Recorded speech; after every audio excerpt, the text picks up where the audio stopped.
Good morning বৃত্তান্ত, আপনাদের সঙ্গে আমি দেবলীনা। দেখে নেব আজকের মর্নিং আপডেট। আমাদের সঙ্গে টেলিফোনে রয়েছেন আমাদের প্রতিনিধি, তার কাছ থেকে শুনে নেব আজকের আবহাওয়ার রিপোর্ট। দেখো দেবলীনা, উত্তরবঙ্গ কৃষি বিশ্ববিদ্যালয়ের আবহাওয়া দপ্তর সূত্রে জানানো হয়েছে যে আজ উত্তরবঙ্গের সর্বত্রই কিন্তু আকাশ মূলত রৌদ্র করজ্জ্বল থাকবে, মেঘমুক্ত আকাশ থাকবে, এমনটাই পূর্বাভাস আবহাওয়া দপ্তরের। তবে সকাল এবং সন্ধ্যের দিকে কিন্তু কোথাও কোথাও কুয়াশা থাকতে পারে। সেক্ষেত্রে আমাদের যে দৃষ্টিগোচরতা সেটা কিন্তু অনেকটাই কমে আসবে। সেজন্য সাধারণ পথচারীদের কিন্তু এবং যারা ট্রাক ড্রাইভার রয়েছেন, বাস ড্রাইভার রয়েছেন, তাদেরকে কিন্তু প্রয়োজনীয় সতর্কতা অবলম্বন করার পরামর্শ দিয়েছে আবহাওয়া দপ্তর। তাপমাত্রার ক্ষেত্রে বলা হয়েছে দার্জিলিং হিমালয়ের কোথাও কোথাও 4 থেকে 5 ডিগ্রি সেন্টিগ্রেড এবং আলিপুরদুয়ার, জলপাইগুড়ি, কোচবিহার জেলার ক্ষেত্রে সেখানে তাপমাত্রা 8 থেকে 11 ডিগ্রি সেন্টিগ্রেডের মধ্যে থাকবে। পাশাপাশি মধ্যবঙ্গের 3 জেলা উত্তর দিনাজপুর, দক্ষিণ দিনাজপুর এবং মালদা জেলার ক্ষেত্রে তাপমাত্রা কিন্তু 10 থেকে 12 ডিগ্রি সেন্টিগ্রেডের মধ্যে থাকবে, এমনটা পূর্বাভাস দিয়েছে উত্তরবঙ্গ কৃষি বিশ্ববিদ্যালয়ের আবহাওয়া দপ্তর। কেমন যাবে আজকের দিনটি, কি বলছে গ্রহ নক্ষত্র তিথি, শুনে নেব আজকের রাশিফল আমাদের প্রতিনিধির কাছ থেকে।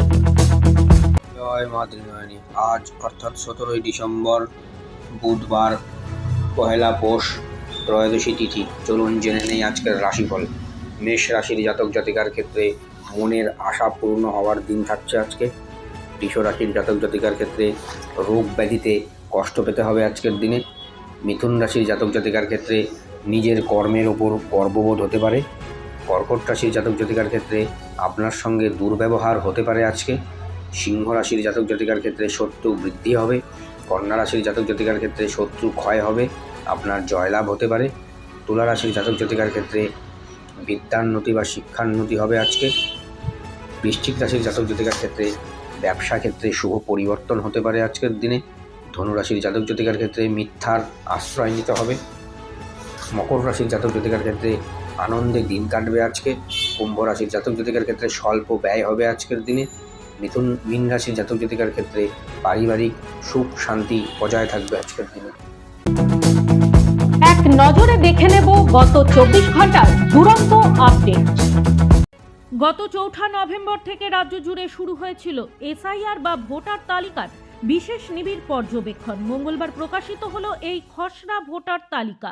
মোটামুটিভাবে উত্তর দিনাজপুর জেলার ক্ষেত্রে যে চিত্রটা উঠে এসেছে তাতে জেলায় মোট ভোটার ছিল 23,19,890 জন, যার মধ্যে 21,49,369 জনকে এসআইআর ইনুমারেশন ফর্ম দেওয়া এবং ডিজিটাইজেশনের কাজ সম্পন্ন হয়েছে। জেলা প্রশাসন সূত্রে খবর 1,70,520 জন ভোটারের নাম বাদ পড়েছে এই জেলায়, যার মধ্যে মৃত ভোটারের সংখ্যা 80,403 জন। রায়গঞ্জ বিধানসভায় মোট ভোটার 2,09,407 জনের মধ্যে বাতিলের তালিকায় রয়েছে 19,977 জন। ইটাহার বিধানসভা কেন্দ্রে মোট ভোটার 2,44,131 জন, যার মধ্যে বাতিল ভোটার প্রায় 14,213 জন। হেমতাবাদ বিধানসভা কেন্দ্রে মোট ভোটার 2,84,026 জন, যার মধ্যে বাতিল ভোটার প্রায় 18,861 জন। কালিয়াগঞ্জ বিধানসভা কেন্দ্রে মোট ভোটার 2,97,407 জন, যার মধ্যে বাতিল হয়েছে 18,034 জন।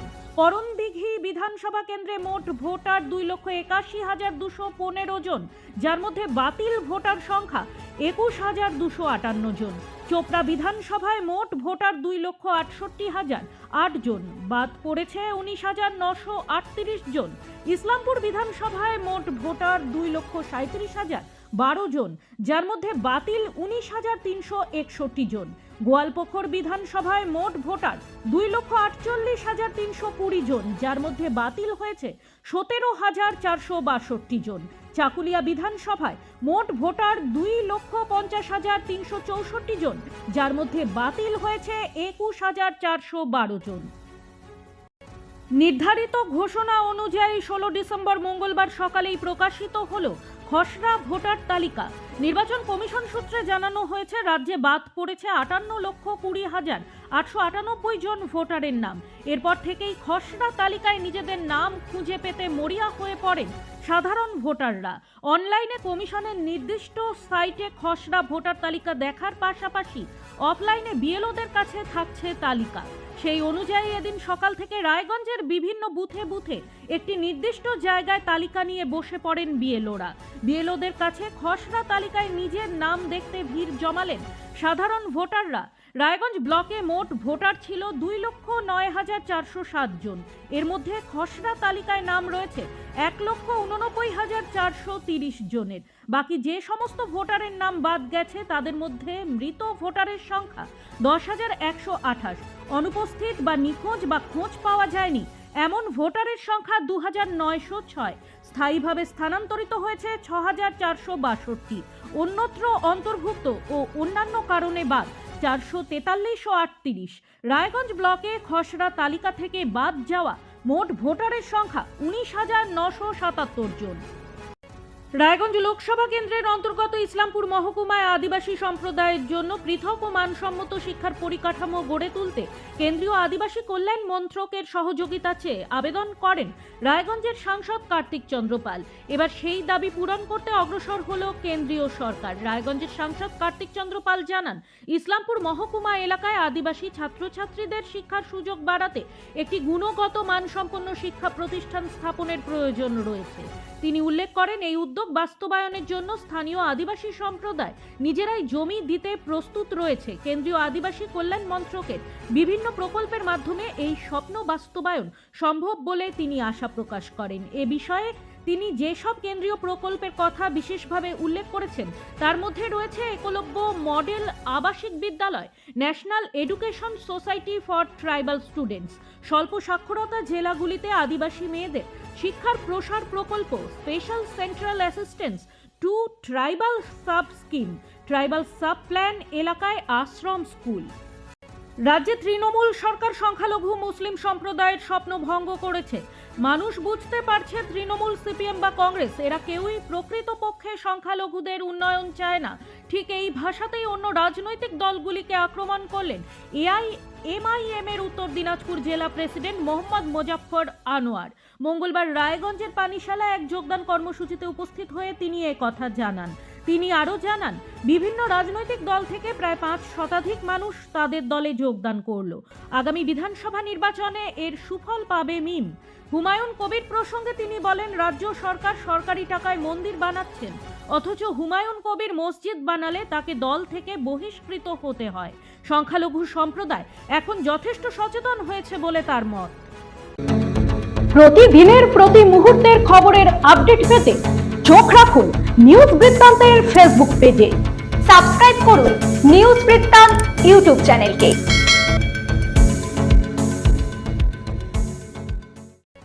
গ্যাস সিলিন্ডার বোঝাই লরির পেছনে নিয়ন্ত্রণ হারিয়ে ধাক্কা বাইকের মৃত 10ম শ্রেণীর এক পড়ুয়া, আশঙ্কাজনক আরও একজন কিশোর। মঙ্গলবার মর্মান্তিক পথ দুর্ঘটনাটি ঘটেছে ইটাহারের আমপাড়া এলাকায় 12 নম্বর জাতীয় সড়কে।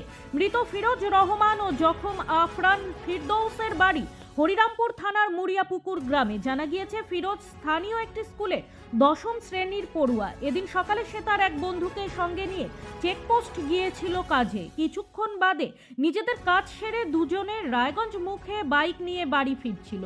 সামনে ছিল রায়গঞ্জ মুখী অন্য একটি গ্যাসের সিলিন্ডার বোঝাই ট্রাক। হঠাৎ আমপাড়া এলাকায় পেট্রোল পাম্প সংলগ্ন এলাকায় বাইকটি নিয়ন্ত্রণ হারিয়ে লরির পেছনে সজোরে ধাক্কা মারে। ঘটনায় রাস্তায় ছিটকে পড়ে দুইজন। সঙ্গে সঙ্গে প্রত্যক্ষদর্শীরা ঘটনাস্থলে ছুটে আসেন। খবর পেয়ে ঘটনাস্থলে যায় ইটাহারের ট্রাফিক পুলিশ। এরপর তড়িঘড়ি দুজনকে উদ্ধার করে সরাসরি রায়গঞ্জ মেডিকেলে ভর্তি করা হয়। সেখানে চিকিৎসক ফিরোজকে মৃত বলে ঘোষণা করেন। মৃতের দেহ ময়নাতদন্তের জন্য রায়গঞ্জ মেডিকেলের মর্গে পাঠিয়েছে রায়গঞ্জ থানার পুলিশ। ট্রাক ও বাইকটি ইটাহার থানায় নিয়ে গিয়েছে পুলিশ। বেতন বঞ্চনা ও একাধিক দাবিকে সামনে রেখে বৃহস্পতিবার রায়গঞ্জের কর্ণঝোড়া এলাকায় অবস্থিত হরিশ্চন্দ্রপুর পল্লী উন্নয়ন সমিতির অফিসে স্মারকলিপি প্রদান করেন কর্মীরা। এদিন উত্তর দিনাজপুর জেলার বিভিন্ন ব্লক থেকে বিপুল সংখ্যক কর্মী উপস্থিত ছিলেন। কর্মীদের অভিযোগ, দীর্ঘদিন ধরে সরকারি প্রকল্পের আওতায় মাঠ পর্যায়ে কাজ করলেও তারা নিয়মিত ও ন্যায্য পারিশ্রমিক পাচ্ছেন না। সরকার নির্ধারিত বেতন কাঠামো কার্যকর না হওয়ায় কর্মীদের পরিবার চরম আর্থিক সংকটে পড়েছে বলে দাবি আন্দোলনকারীদের। অভিযোগ, বেতন বৈষম্য, দীর্ঘদিন বকেয়া রাখা এবং এজেন্সির একতরফা সিদ্ধান্তের বিরুদ্ধে বারবার অভিযোগ জানানো হলেও এখনো পর্যন্ত কোনো স্থায়ী সমাধান মেলেনি।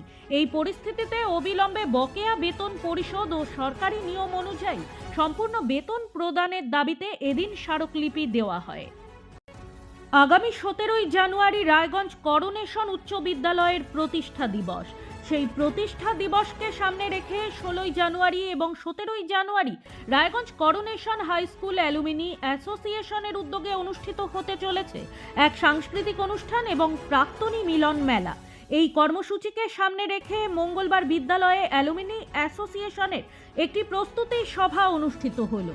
সভায় উপস্থিত ছিলেন রায়গঞ্জের বিধায়ক তথা বিদ্যালয়ের প্রাক্তন ছাত্র কৃষ্ণ কল্যাণী, বিদ্যালয় পরিচালন সমিতির সভাপতি গোবিন্দ কল্যাণী, বিদ্যালয়ের প্রধান শিক্ষক কালীচরণ সাহা সহ অন্যান্যরা।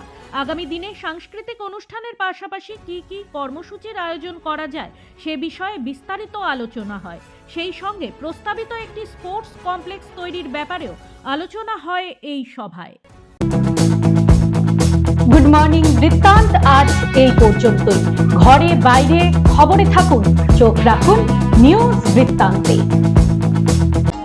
নিউজ বৃত্তান্ত, হলুদ নয়, স্বচ্ছ।